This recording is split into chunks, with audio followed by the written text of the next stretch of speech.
Visit hustlerturf.com. That's hustlerturf.com.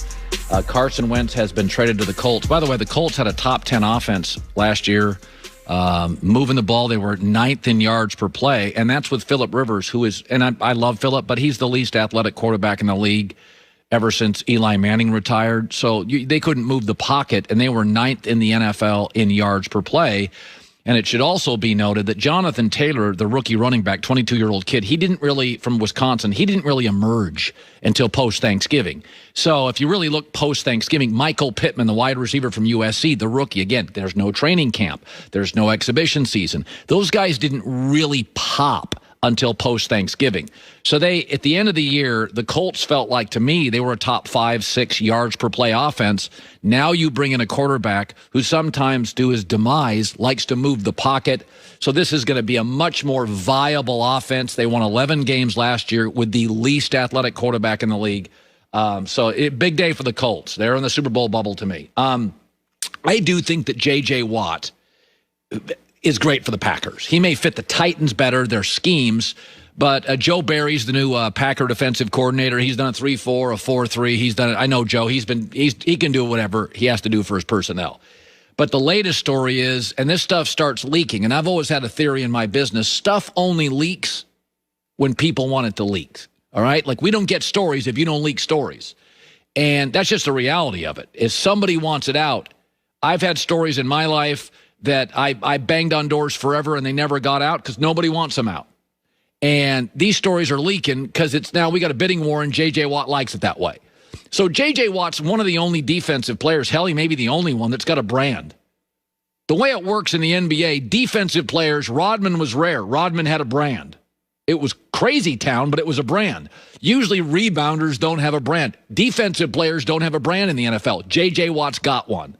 There's a reason all these stories. Yesterday, J.J. Watt stoking the fire. Quote, free agency is wild, he says on social media. He just pouring gas on that puppy, and I don't blame him.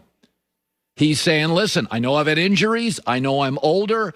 He wants to get paid. And J.J. Watt's like, listen, I was still a top 7 defensive lineman. I want to get paid. Here's the problem. Green Bay does not get into bidding wars. As I just talked about, some teams are very comfortable with that. Dallas is. Through the years, Philadelphia is. Rams are.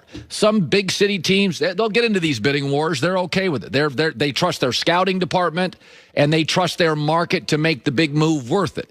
Indy's not going to do that. Belichick's not going to do that. And Green Bay's not going to do that.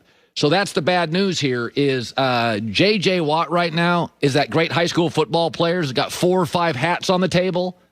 And he goes on his Instagram for a week, and he's like, man, big decision coming on signing day. I may go to Clemson. I may go to Bama. I may go to Oklahoma. And he's just pouring gas on it, getting everybody revved up. That's what J.J. Watt and his agent and his side are doing. They're just putting enough stuff out there to create a bidding war. Green Bay, they do a lot of things well. They're not getting into bidding wars. So that's not necessarily, to me, a great sign for the Packers. And listen, J.J. Watt has every right to make every penny. I think I would rather play for a winner at this point. He's a lock for the Hall of Fame. He's got nothing but money. I think I'd want to win. But listen, Buffalo's out there, they win. Tennessee wins. Green Bay wins. This may come down to somebody just offers him a bigger deal. And that's okay. I mean, listen, there are times when I criticize guys for signing a deal with Robinson Cano going from the Yankees to the Mariners. You're like, dude, you don't want to play in Seattle. You're going to suck up all their money. They're not going to be able to afford any other good players. That's a mistake. I don't have a problem guy at the end of his career when 4 winning teams, you got Buffalo's a winning team now and Tennessee's a winning team and Green Bay's a winning team. I don't have a problem with the guy taking money then. Winners are winners, right? Alex Curry with the news. No. His quote was on Big Ben. As we sit here today, Ben is a member of the Steelers. Not exactly a big advocate, by the way. That's what Les Snead said exactly a week later. The Steelers have sold their soul a little bit on Big Ben. Let me tell you about Big Ben and the truth. And Pittsburgh has known this since day one. He doesn't commit in the offseason. Jay Glazer jokes, his idea of an offseason workout is beers and a yoga workout once a week. He's never been good with film study, and it's gotten worse over time. He's an average practice player. They run a remedial, unsophisticated audible system. They've catered it to Ben. And also, he struggles with high-profile offensive players. Pittsburgh's a smart organization. They know he should be better at film study. They know he should be more committed in the offseason. They know he's too dramatic when anybody gets a little glare on the offensive side. They sold their soul for Ben, and here's where they are. Trapped. $42 million. If they cut him, they'd pay $23 million on the cap, and he's now bad at the end of the year because he's never committed in the offseason. He was awful in December.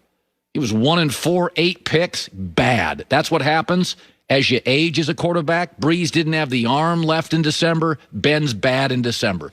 My wife preaches something all the time, and she's always on this. She's always like, stay current, dress current, social media current, get on Instagram. Just stay current. And Tom Brady's the embodiment of this. He gets on social media, and he's funny. He's relevant. He's good with young teammates. He's adaptable. He's very good with his body. Tom is the embodiment of staying current. His Super Bowl wife probably is part of that equation. She's got to stay current. He stays current. Ben and Favre never did. This is who I am.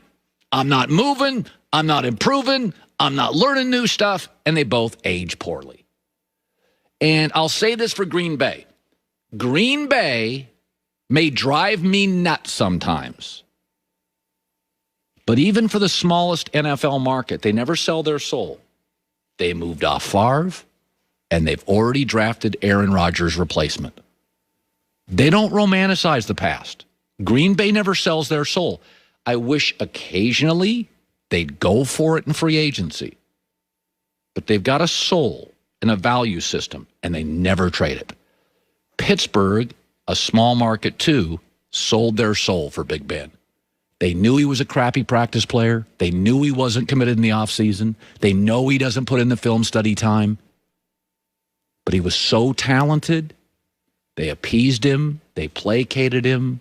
They let him get away with it. And now they're trapped. Green Bay's not trapped. Pittsburgh's trapped. All right. Now, that said, not all good news for Green Bay on the J.J. Watt front. I think you may be noticing this too, but it really jumped out to me this morning. Carson Wentz is now a member of the Colts. Oh, my God, I'm going to be intolerable for the next 2.5 hours. I'm so happy right now. Swear to God. When a player goes to a team I like, I'm just going to be obnoxious, and you're going to have to deal with it for the next 2.5 hours. I'm sorry. Who doesn't love Jersey Mike's? We got free sandwiches. That's free Jersey Mike's Sandwich Wednesday on the Herd yesterday. My number 7, turkey provolone. Listen, what's not to love? Convenient, clean pickup stations for app and online orders.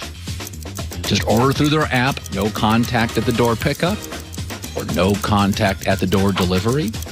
Their authentic bread, baked fresh in every store daily, is what they're all about. Their juice, red wine and vinegar, makes that soft, warm bread so moist. You can taste the freshness. Highest quality meats cut on site every day. Nothing is packaged. It's all about the ingredients, the fresh juice, the fresh lettuce, tomatoes, the meat, freshly baked bread.